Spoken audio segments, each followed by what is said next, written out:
স্বীকার করে নাও যে আল্লাহ ছাড়া আর কোনো মাবুদ নাই, ইবাদতের উপযুক্ত আর কেউ নাই।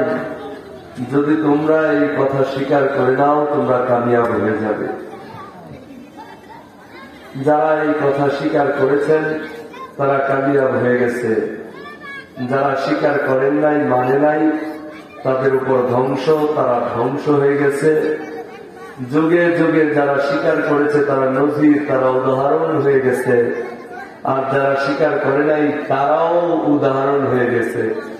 একটা হচ্ছে ভালোর পক্ষে, ইসলামের পক্ষের উদাহরণ, একটা হচ্ছে ইসলামকে ধ্বংস করার জ্বলন্ত প্রমাণ হিসাবে সারা জিন্দেগি কিয়ামত পর্যন্ত যত মানুষ দুনিয়াতে আসবে ইসলামের পক্ষে যারা ছিল তাদেরকে সম্বোধন দেবে, সম্বর্ধনা দেবে, মারহাবা দেবে।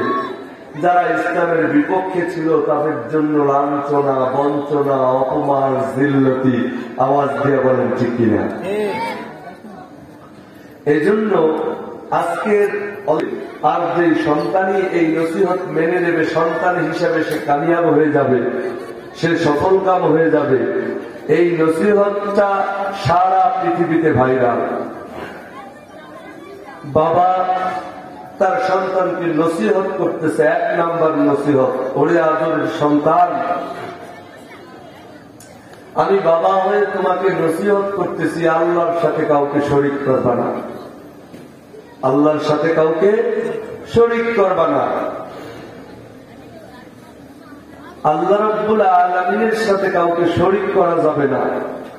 বাবা তার সন্তানকে বলতেছে, সন্তান রে, এর জন্য যদি তোমাকে ফাঁসির কাস্টে ঝুলতে হয়, এর জন্য যদি তোমাকে শুলিতে চড়ানো হয়, এর জন্য যদি তোমাকে ফাঁসির মঞ্চে দাঁড় করানো হয়, এর জন্য যদি তোমাকে জেলখানায় যেতে হয়, এর জন্য যদি তোমাকে কষ্ট নির্যাতন ভোগ করতে হয়, তারপরেও আল্লাহর সাথে আর কাউকে শরীক করবা না।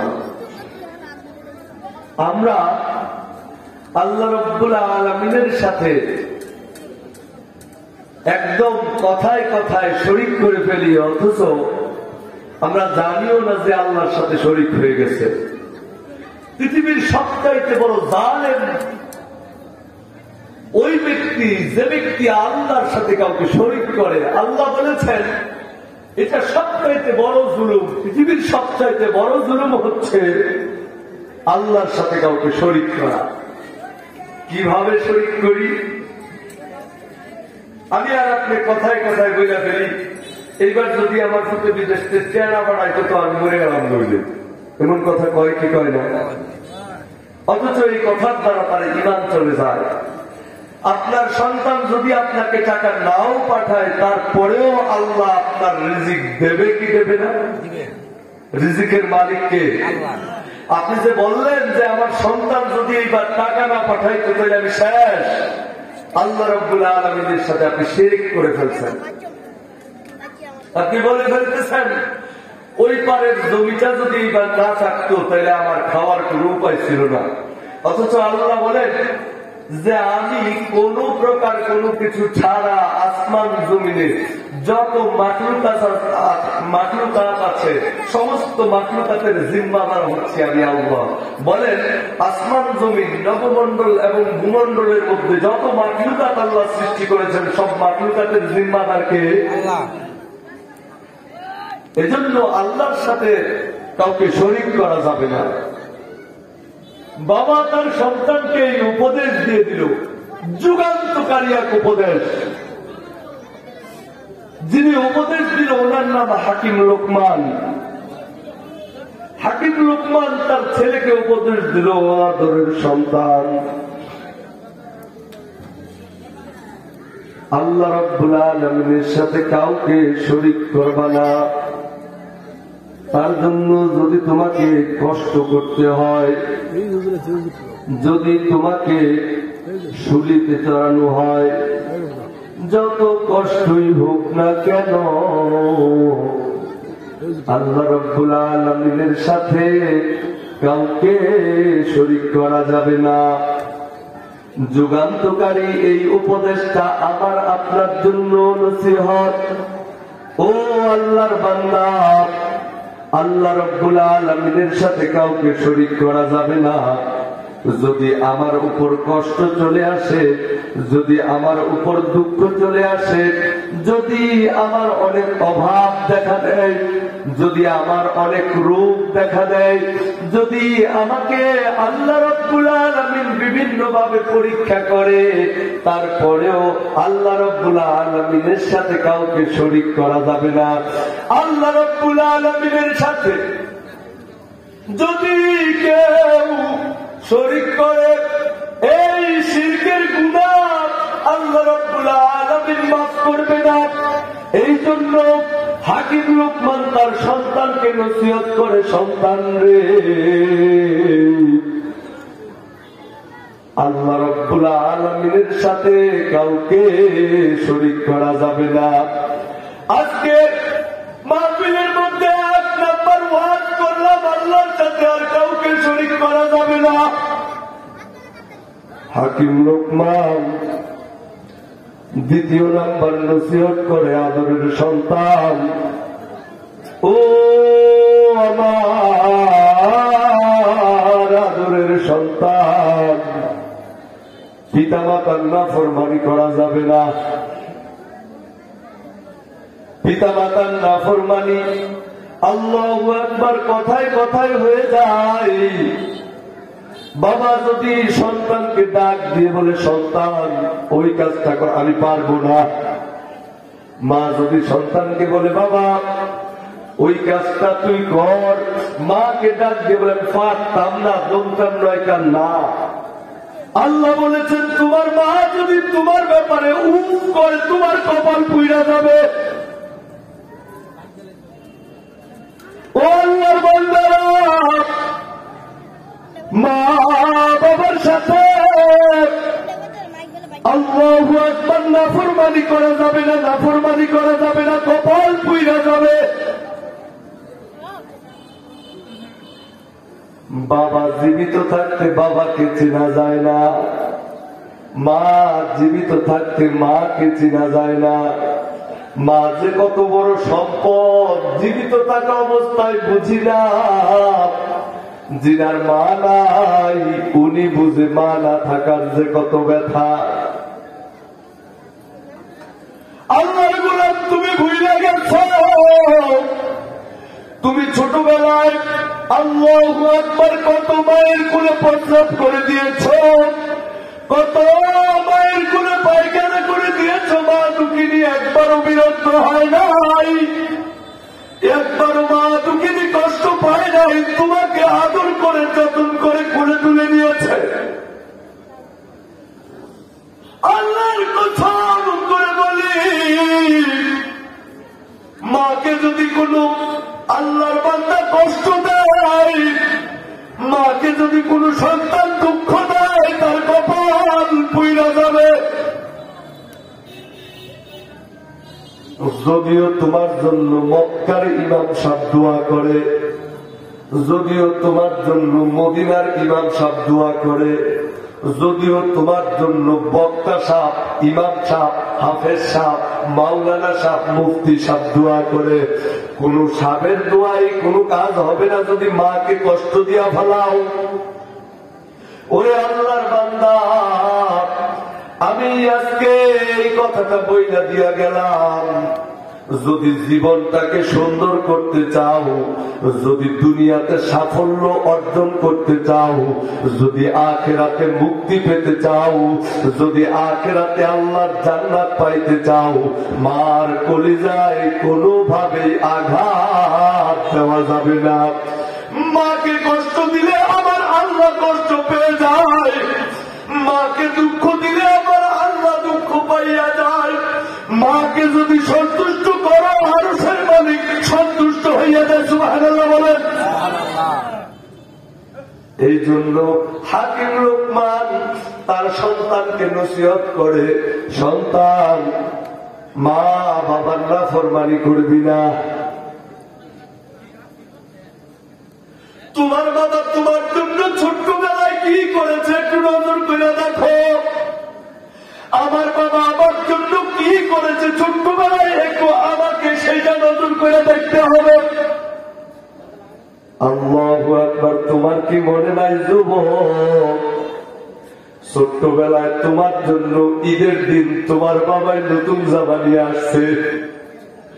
সব বাচ্চা ছেলে, সব যুবকরা নতুন জামা পরে, তুমিও নতুন জামা পরছো। কিন্তু যেই লোকটা সারাদিন পরের জমিতে কামলা খাইটা তোমার জন্য নতুন জামা কিনলো, ওনার গায়ের মধ্যে কিন্তু ঈদের দিন নতুন জামা নাই। ঈদের দিনও ওই লোকটা পুরাতন একটা জামা পরছে। তোমার বাপ যদি ডাক দিয়ে জিজ্ঞাসা করতো, আরে আপনার নতুন জামা কই, বিবিকে ধমক দেবো, চুপ কর, ওই দিন মাত্র একটা জামা আমি কিনছি, ওইটাই ধুয়ে দে, ওইটাই আমি করবো। কিন্তু আমার সন্তানটা বিভিন্ন মানুষের সাথে চলে, বন্ধু বান্ধবদের সাথে চলে, নতুন জামা না পড়লে কেমন দেখায়, সে করুক, আমার দরকার নেই। ওরে কপাল পোড়া, ওই বাবারে কেমনে কষ্ট দিয়া ফেলাও। আজকে মাহফিল থেকে বাড়িতে গিয়ে ওই বাবার পায়ে ধইরা মাপ চাইও, ওই মায়ের পায়ে ধইরা মাপ চাইও। যদি তোমার বাবা তোমাকে মাফ করে দেয়, আমার আল্লাহ তোমাকে মাফ করে দেবে। যদি তোমার মা তোমাকে মাফ করে দেয়, আমার আল্লাহ তোমাকে মাফ করে দেবে। যদি তোমার মা তোমাকে মাফ না করে, আল্লাহর কসম আল্লাহ রব্বুল আলামিনও কিন্তু মাফ করবে না। যদি তোমার বাবা তোমাকে মাফ না করে, তাহলে কিন্তু আল্লাহ তোমাকে মাফ করবে না। ও যুবক, তোমার পায়ে ধরে অনুরোধ করি, আজকে মাহফিল থেকে গিয়ে বাবার পায়ে ধরে মাপ চাবা, আর মায়ের পায়ে ধরে মাপ চাবা। মা বাবা যদি তোমাকে মাফ করে দেয়, আরশের মালিক আল্লাহ তোমাকে মাফ করে দেবে। কম সুবহানাল্লাহ। মায়ের মনে দুঃখ দিয়েছ, এই দুনিয়াতে তোমার শান্তি নাই, আখিরাতে তো শান্তি নাই, কিন্তু দুনিয়ার জিন্দেগিতেও তোমার শান্তি নাই। হাজার কোটি টাকার মালিক হইতে পারো, কিন্তু অন্তরের মধ্যে শান্তি নামক কোন বস্তু তোমার জন্য আর থাকবে না।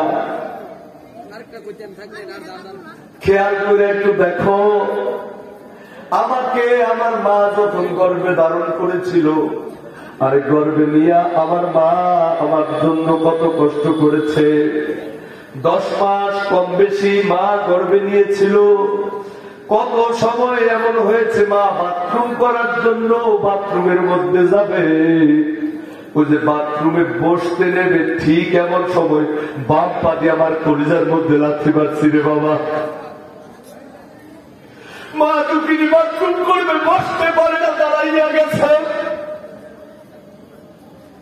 ওয়ালের মধ্যে 2 হাত তুলিয়া মা দুঃখিনী ডাক দিয়ে বলে, কোথায় রে? আমি মনে হয় বাঁচবো না রে, এই কষ্ট মনে হয় সহ্য হয় না। আমাকে তোমাকে জন্ম দেওয়ার সময় মা কিন্তু চোখ মুখ উল্টায় দিছিল। ভূমিষ্ঠ করার সময় 1 বালতি পরিমাণ রক্ত বাইর হইয়া গেছে। ওই মা নিজে না খাইয়া তোমারে কিন্তু খাওয়াই দিছিল। ও কপাল পোড়া, ওই মাকে এখন তুমি ভাত দাও না। ওই মাকে বাজার থেকে 1 প্যাকেট আঙ্গুর কিনে নিয়ে আইসা দাও না। ওই মায়ের জন্য বাজার থেকে 1 কেজি আপেল কিনে আনতে তোমার প্রেস্টিজে লাগে। তুমি বউয়ের জন্য পাগল। ওইটা বউয়ের কথায় একবার উঠো, একবার বসো। মা দুঃখিনী ওই পাশে খায় না। বাজার থেকে পোটলাটা নিয়ে এসে আগে বউয়ের কাছে যাও, মায়ের কাছে যাও না। আরে কপাল পোড়া, তোর কপাল পুইরা গেছে, তোর কপাল পুইরা গেছে, তোর কপাল পুইরা গেছে। এই কপাল মনে হয় আর জোড়া রাখবে না। আল্লাহু আকবার, এখনো সময় আছে। মায়ের পা ধরে মাপ চাও, বাবার পা ধরে মাপ চাও। আল্লাহু আকবার। যদি মা বাবা মাফ করে, আল্লাহ মাফ করে দেবে। অনেকের মনের মধ্যে একটা প্রশ্ন, বাবা তো দুনিয়াতে নাই, মা তো দুনিয়াতে নাই, এখন কি করব? আজকের মাহফিল থেকে বাড়িতে গিয়ে আগামীকালকে সকালে বাবার কবরের পাশে দাঁড়াইয়া যাও। বাবার কবরের পাশে দাঁড়াইয়া দুই হাত উপরের দিকে উঠাইয়া ডাক দিয়া বলাও, মালিক আমি আমার বাবাকে কষ্ট দিয়েছি, আল্লাহ গো তুমি আমার বাবাকে মাফ করে দাও, আমাকেও মাফ করে দাও। আল্লাহ রাব্বুল আলামিন মাফ করে দিতে পারে। আরে মাওলানা সামনে নিয়ে দোয়া করো, কবুল হবে কি হবে না গ্যারান্টি নাই। আর তুমি যদি তোমার মায়ের কবরের কাছে দাঁড়াইয়া দাও, মালিক কিন্তু দোয়া কবুল করে ফেলাবে। তুমি যদি তোমার বাবার কবরের পাশে দাঁড়াও, মালিক কিন্তু দোয়া কবুল করে ফেলাবে। এই জন্য হাকিম লোকমান তার সন্তানকে ওসিয়ত করে, কোরআনের কথা বলতেছি, সন্তান রে পিতা মাতার নাফরমানি করবি না, পিতা মাতার নাফরমানি করবি না।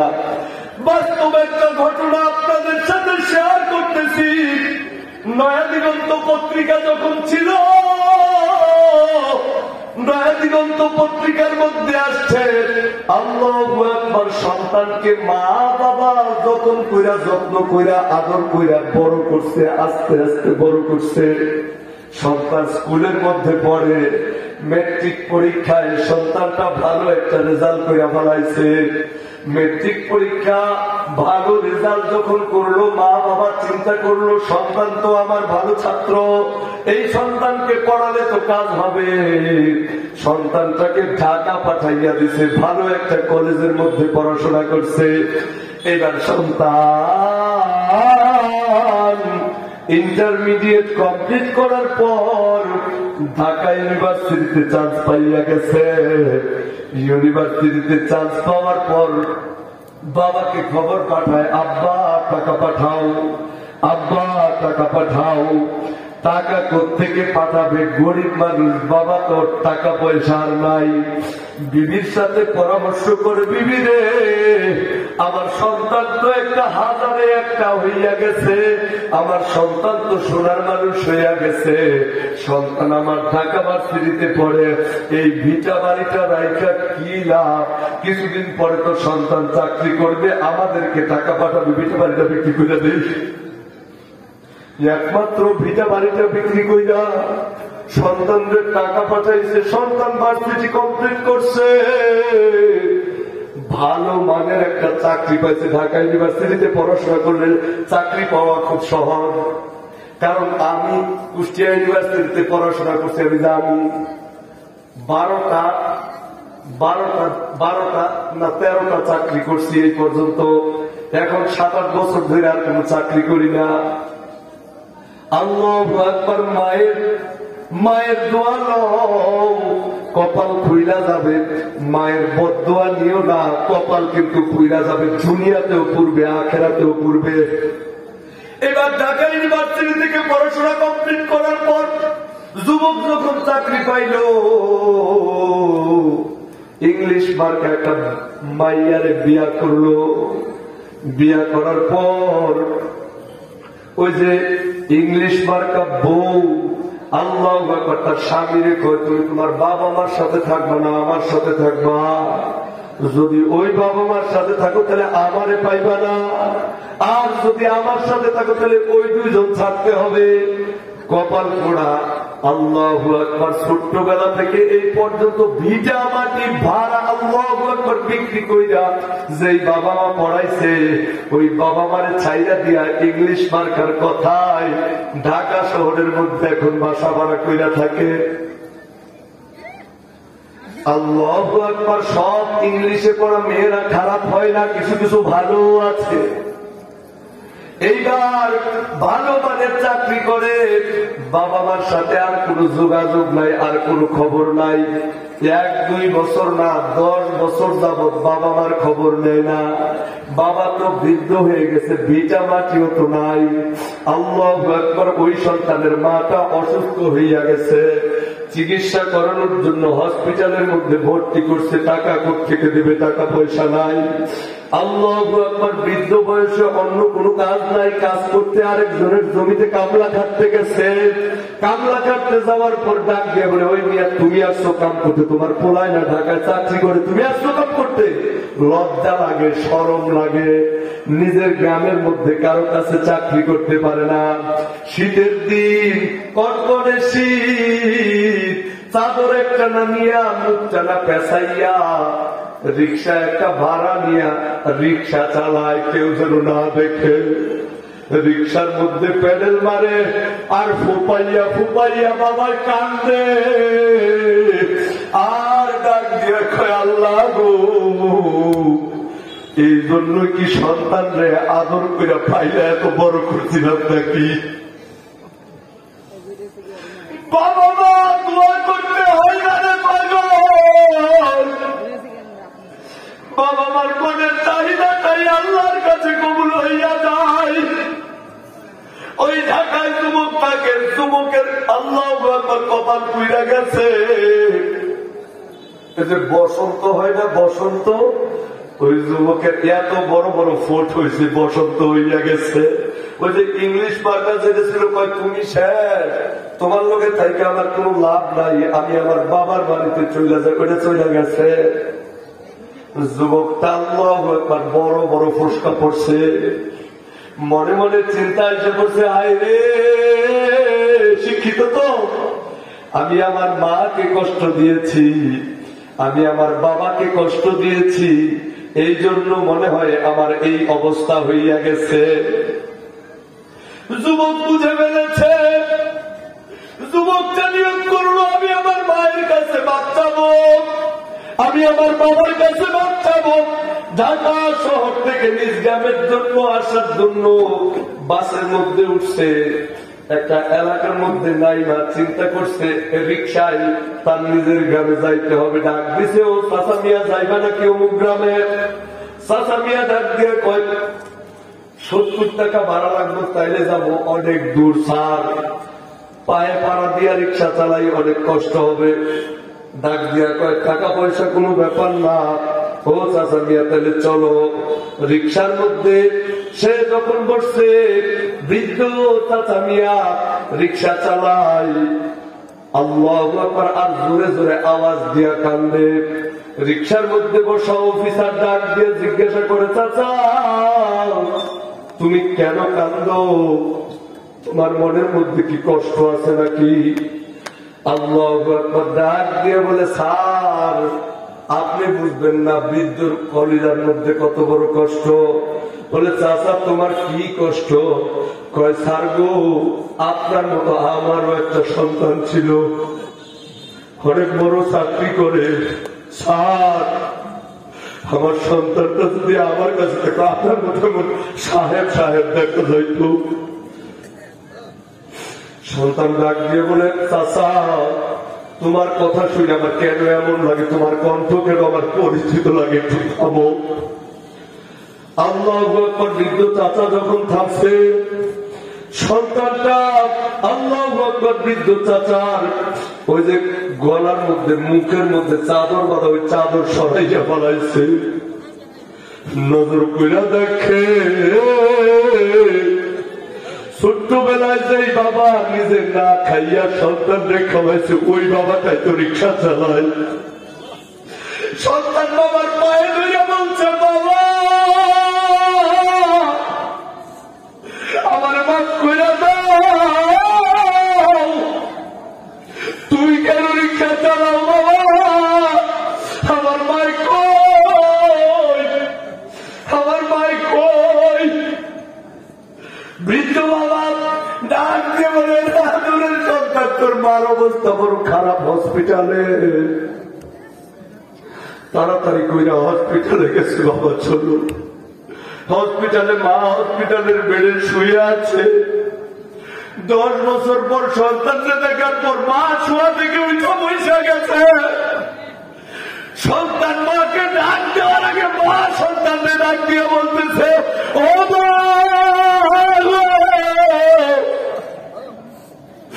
তুমি কেন উঠছো, তুমি শুইয়া পড়ো। মা সন্তানকে ডাক দিয়ে কর, বাবা রে শরীরটা কেন এত শুকনো শুকনো দেখা যায়? তোর মুখটাই এমন লাগতেছে কেন রে বাবা? কত কষ্ট করে ঢাকা থেকে আসছিস, কিছু খাইছস নাকি?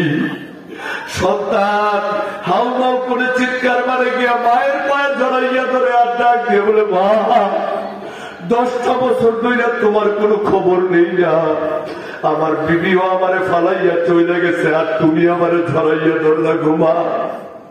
মা ডাক দিয়ে বলে, ওরে সন্তান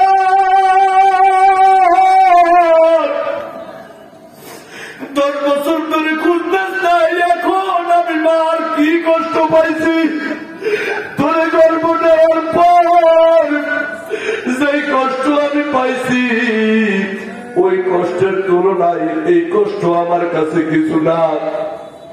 সন্তানরা 7টা খুইলা দিয়ে দেখায়, মা আমার বউ আমার কাছ থেকে চলে গেছে, আমার পক্ষ হয়েছে। মা সন্তানকে ডাক দেয়, বাবা কাছে আয়। কাছে আসছে, মা সন্তানকে জড়াইয়া ধরছে আর ডাক দিয়ে বলছে, বাবা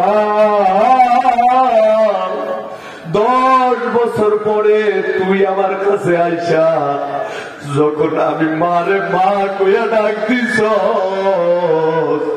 10 বছরের কষ্ট আমি মা মুহূর্তের মধ্যে ভুইলা গেছি। কন্যা সুবহানাল্লাহ। এ বাবা, হাকিম লুকমান তার সন্তানকে উপদেশ দেয়, পিতা মাতার সাথে নাফরমানি করিও না। ও আল্লাহর বান্দা, ও যুবক, পিতা মাতার সাথে নাফরমানি করিও না, কপাল কিন্তু পুইরা যাবে। তোমার মা যদি তোমার পক্ষে থাকে আল্লাহ রাব্বুল আলামিন খুশি হইয়া যাবে, তোমার মা যদি তোমার বিপক্ষে থাকে আল্লাহ কিন্তু বেজার হয়ে যাবে। এই যে আমাকে দেখতেছো, আমি চেয়ারের মধ্যে বসে আজকে সারা বাংলাদেশে ওয়াজ করি, আমার নিজের কোনো বুজুর্গি না, আমার বাড়িতে একটা মা আছে, আমার জন্য কাঁদতে কাঁদতে এখন 10 মাস আর বই পড়তে পারে না, প্রায় অন্ধ হইয়া গেছে। আর কিছু না, আমার মায়ের দোয়ায় আমার মালিক আমাকে কবুল করেছে। ও যুবক, তোমার পায়ের মধ্যে আমি হাত রাখা বলে যে মা বাবাকে কষ্ট দিও না। মা বাবাকে কষ্ট দিলে আল্লাহ রাব্বুল আলামিন আল্লাহু আকবার খুশি হয় না। আল্লাহ রাব্বুল আলামিন অসন্তুষ্ট হইয়া যায়, বেজার হইয়া যায়। আল্লাহকে কষ্ট দেওয়া যাবে না। আল্লাহকে যদি তুমি সন্তুষ্ট করতে চাও, তোমার মাকে আগে তুমি সন্তুষ্ট করো। এইখানে যারা উপস্থিত আছে আজকে বাড়িতে মাহফিল থেকে গিয়ে মা বাবার কাছে মাপ চাবেন, কারা কারা রাজি আছেন হাত তুলে দেখান। ও রাব্বুল আলামিন, মাগরিব বাদ বয়ান, তারপরেও মাঠের দিকে তুমি একটু নজর করে তাকাইয়া দেখো, পাতির দিয়া মাদ্রাসায় যেই মাহফিল আজকে হইতেছে, ওই মাহফিলে মানুষগুলি হাত তুলে বলছে মা বাবার কাছে মাপ চাবে। আল্লাহ সবাইকে তুমি কবুল কইরা আজকের মাহফিলকে জারিয়া করে কাল কিয়ামতের দিন নাজাতের ফয়সালা করে দিও। জোরে আওয়াজ দিয়া বলেন আমিন। হাকিম লুকমান তার সন্তানকে যেই উপদেশ দিছে, যেই নসিহত করছে, এই নসিহতটা আল্লাহ রাব্বুল আলামিন কালামুল্লাহ শরীফের মধ্যে ভাইরাল করে দিচ্ছে। এই কথা যদি কেউ মাইনা চলে, তার জন্য আর কোন ওয়াজের দরকার হয় না, তার জন্য আর কোন নসিহতের দরকার হয় না, তার জন্য আর কোন বয়ানের দরকার হয় না।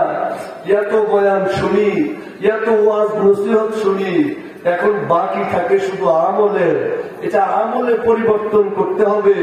আমি এটা বলতেছি না যে বিবিকে আপনি ছাইরা দেন, বিবিকে আপনি মারধর করেন, বিবিকে আপনি মহাব্বত করেন না, এইটা না। আমি বলতেছি বিবির কথায় মাকে বাদ দেওয়া যাবে না, বরং মায়ের কথায় দরকার হলে বিবিকে বাদ দিতে হবে। কথা বলেন ঠিক কিনা? বিবিকে বাদ দিতে বাদ দিবেন কেন? আপনি আপনার বিবিকে বলেন যে আমার মা আমার জান্নাত, আমার মা যদি তোর প্রতি সন্তুষ্ট থাকে আমি তোর প্রতি সন্তুষ্ট, আমার মা যদি তোর প্রতি অসন্তুষ্ট থাকে তাহলে বুঝা রাখিস তোর প্রতি আমি নিজে অসন্তুষ্ট। এক কথায় ঠিক হয়ে যাবে। মানে আপনার যে বউর কথায় উঠেন আর বই, আপনি কেমনি এই হক কথাটা কইবেন, সত্য কথাটা কইবেন? এই কথা কইেন ইনশাআল্লাহ আল্লাহ রাব্বুল আলামিন দুনিয়াতেও আপনাকে শান্তি দিয়ে দেবে, আখিরাতেও আপনাকে শান্তি দেবে। তৃতীয় নাম্বার কথা হচ্ছে জোর কইরা অপরের সম্পদ লুণ্ঠন করা যাবে না। জোর কইরা অপরের সম্পদ লুণ্ঠন করা যাবে না। মানে একজনের এই কথা হই না, আমি জোর কইরা করতাম না, কায়দা করে করবো। কি করে করবো? কায়দা কইরা। মানে কি করে জানেননি? প্রত্যেক দিন গিয়া খ্যাত কোবাইতে যায়, খ্যাত কোবাইতো। তুই খ্যাত কোবাইতে যাস, তুই খ্যাতের মাঝখান দিয়ে হ্যাঁ খালি কোলা কোবা। কি কোবা? খ্যাতের কোলা কোবাই খালি চার কোলা, মানে একটু করে যায় আর মাশাআল্লাহ যাইতে চতুর্দিক দিয়ে আধা ঘন্টা হয় দখল করে গেছে। এমন আছে না নাই? খালি খ্যাতের কোলা কোবাই এমন আছে না নাই? আল মুসলিমু আলাল মুসলিমু হারাম দামুহু ওয়া মালুহু ওয়া ইরদুহু। এক মুসলমান আরেক মুসলমানের সম্পদ, ইজ্জত, রক্ত নষ্ট করা হারাম। নষ্ট করা কি হারাম? ভাই কয় আমি তো জোর করে দখল করি না, কায়দা করে দখল করি, কোলা কোবায় কায়দা করে দখল করে। এই ফাঁকি দুনিয়াতে দেওয়া যাবে, আখেরাতে দেওয়া যাবে, আখেরাতে দেওয়া যাবে। আরেক দল আছে এরা জোর করে দখল করে ক্ষমতা। এই ক্ষমতার চেয়ার পাওয়ার জন্য 1 কোটি 1.5 কোটি 2 কোটি দিতেও ডর করে না, পিস পাওয়ায় না। কথা বলেন ঠিক কিনা? আর আমি আর আপনি কেমন কপাল করা 50 টাকা বিক্রি হয়ে যাবে। কয়টা? আর যদি 100 দেয় তাহলে কোনো কথাই নাই। আর যদি মেসেজ বক্সের ভিতরে বইরা যদি 1000 টাকা লুট দেয়, ওরে বাবা, তোমার ইমান কি এতই কম হয়ে গেল? একটা মুরগির দাম 250-300 টাকা, তোমার ইমানের দাম 100 টাকা। অপরের সম্পদ দখল করা যাবে না। চতুর্থ নাম্বার, আল্লাহু আকবার, লোভ করা যাবে না। কি করা যাবে না? এই রূপ আপনার আমার মধ্যে আছে না নাই? আছে না নাই? লোভ করা যাবে না। হ্যাঁ 100 কোটি টাকার মালিক হয়ে যেত, দেখা দিব কেন? তোরে তো খারাপ লাগে কেন? তুই আরে কও এই কথা তো আল্লাহ তুমি তারে এত সম্পদের মালিক বানায় দিছ, তারে তুমি আরো সম্পদ দাও, আমারেও দেও। আল মুসলিম আখুল মুসলিম, বুখারী আসছে, আবু দাউদ শরীফে আসছে, মুসলিম শরীফে আসছে। আল মুসলিম আখুল মুসলিম লা ইয়াজলিমুহু ওয়া লা ইয়াসলিমুহু ওয়া মান কানা ফি হাজাতি আখিহি কানা আল্লাহু ফি হাজাতিহি। চিৎকার করে বলেন সুবহানাল্লাহ। এক মুসলমান আরেক মুসলমানের ভাই, সে তাকে অত্যাচার করবে না, জুলুম করবে না, নির্যাতন করবে না। কোন মুসলমান যদি অপর মুসলমানের প্রয়োজন মিটানোর চেষ্টা করে, আল্লাহ আগে তার প্রয়োজন মিটায় দেয়। কন্যা সুবহানাল্লাহ। আপনি আরেকজনের উপকার করার জন্য তার একটু ঠেলা দিলেন, আল্লাহ রাব্বুল আলামিন আপনার পিছনে ঠেলা দিল। কন্যা সুবহানাল্লাহ। আর আরেক বেটারে তাই না যে আপনি নামাইতে চেষ্টা করেন, আল্লাহ আপনার নামাই দিব। কত আল্লাহ যদি আপনার নিচে নামায় দেয়, উঠে উঠে আরেক কোন মানুষ আছে নাকি? তাহলে কেন এই কাজটা করেন? এই জন্য লোভ করা যাবে না। এরপরের কথাটা হচ্ছে হিংসা করা যাবে না। কি করা যাবে না? হিংসা করা যাবে না। দেখো একটা দিচ্ছে আর একটা দেয়, আর আমিও এই ঘরের মধ্যে ফিরে আছি, আল্লাহ আমার দেখে না, খালি হারে দেয় নাজুবিল্লাহ করতেন না, আল্লাহ আমার দেখে না, খালি হারে দেয়। আরে কপাল পর তুই এটা দেওয়াস না, তোর পাশে আরেকজন আছে, আর 2 হাত নাই 2 পাও নাই, এটা পাইছাস না। এতে আল্লাহ তোরে ভালো রাখছে, তুই শুকরিয়া আদায় যদি করতি, আল্লাহ নিয়ামত করে আরো বাড়াই দিত। মানে তুই হিংসা কইরা আরেক বেটারে ধ্বংস করতেছে, তুই নিজে হয়ে আল্লাহ ধ্বংস হয়ে গেলি। এজন্য হিংসা করা যাবে না। কি করা যাবে না? হিংসা করা যাবে না। সর্বশেষ কথাটা, রাসূল সাল্লাল্লাহু আলাইহি ওয়াসাল্লামের আদর্শটা বুকে ধারণ করে 3.5 হাত বডির মধ্যে ফিট কইরা এরপরে জিন্দেগি পরিচালনা করতে হবে। আওয়াজ দিয়া বলেন ঠিক কিনা? আরো জোরে আওয়াজ দিয়া বলেন তো ঠিক কিনা? আল্লাহর রাসূলের আদর্শ এই জিন্দেগির মধ্যে ফিট করতে হবে। কোন মানুষের গোলামি করা যাবে না, কোন মানুষের কথায় নাচানাচি করা যাবে না, কোন মানুষের জন্য গলা ভাঙ্গা যাবে না। এই গলা, এই কণ্ঠ তোমাকে দিয়েছে আমার আল্লাহ। যদি কারো জন্য স্লোগান দিতে হয়, আল্লাহ আল্লাহর রাসূলের জন্য স্লোগান দাও। কথা বলো ঠিক কিনা? এই জন্য যেই জায়গায় অন্যায় হবে, যেই জায়গায় অত্যাচার হবে, যেই জায়গায় নির্যাতন নিপীড়ন হবে, যেই জায়গায় নিপীড়িত মানুষগুলি বঞ্চিত হবে, ওই জায়গার মধ্যে দাঁড়াইয়া তুমি তোমার জায়গা থেকে ওই সমস্ত নাস্তিক মোরতাদদের বিরুদ্ধে প্রয়োজনে দরকার হলে রাজপথে থেকে ইসলামী আন্দোলন করতে হবে। কথা বলেন ঠিক কিনা? মুসলমান আল্লাহ রাব্বুল আলামিনকে ছাড়া আর কারো দাসত্ব করে না, আর কারো গোলামি করে না, আর কারো ইবাদত করে না, কোন মাজারে গিয়ে সেজদা দেয় না, আল্লাহকে ছাড়া আর কাউকে সেজদা দেয় না, আল্লাহকে ছাড়া আর কাউকে পরোয়া করে না, আল্লাহর হুকুম ছাড়া আর কোন হুকুম মানে না, রসুলের আদর্শ ছাড়া আর কারো আদর্শ মানে না, আল্লাহর আইন ছাড়া আর কারো আইন মানে না। কথা বলেন ঠিক কিনা? এজন্য আল্লাহর রসুলের আদর্শটা তুমি তোমার মধ্যে ফিট করো। কেমন আদর্শ তুমি মানলা? ইমন ভাইয়া তুমি চুল কাটলা, মাথার মধ্যে বাড়ি একটা দিয়া বলে সাইকেলা দশাইয়া রয়েছে, বাড়ি একটা দিয়া সাইকেলা দশাইয়া রয়েছে। তুই কি করলি? তোর তো পাগলের মতন দেখা যায়। আপনি এটা বুঝবেন না, এটা বাড়ি কাটিং। কি কাটিং? বাড়ি কাটিং। হ্যাঁ, তোর বাড়ি কাটিংও বুঝি, তোর হলিউড বলিউড কাটিংও বুঝি। এইগুলার স্ট্যান্ডার্ড করে আমাকে পাগল ছাগল কয়। তুই সুন্নত তরিকায় চুল কাটা দেখ, সুন্নত তরিকায় স্কুলে যাইয়া দেখ, সুন্নত তরিকায় দাড়ি রাইখা দেখ। School, college, university, doctor, engineer, barrister যাই হোক না কেন, তার সম্মান বাড়ে না, বরং দুনিয়াতেও আল্লাহ তার সম্মান কমে না, দুনিয়াতেও সম্মান বাড়ে, আখিরাতেও আল্লাহ সম্মান বাড়িয়ে জান্নাতের মালিক বানায় দেবে। কথা বলেন ঠিক কিনা? এই জন্য এই কথাগুলির উপর আমি আর আপনি অটুট থাকবো। রাজি আছেন তো ইনশাল্লাহ? রাজি আছেন তো ইনশাল্লাহ? আল্লাহ রাব্বুল আলামিন আমাদের সবাইকে কবুল করুক, বলেন আমিন। আমি আপনাদের এলাকার সন্তান, আমি আপনাদের কাছে দোয়া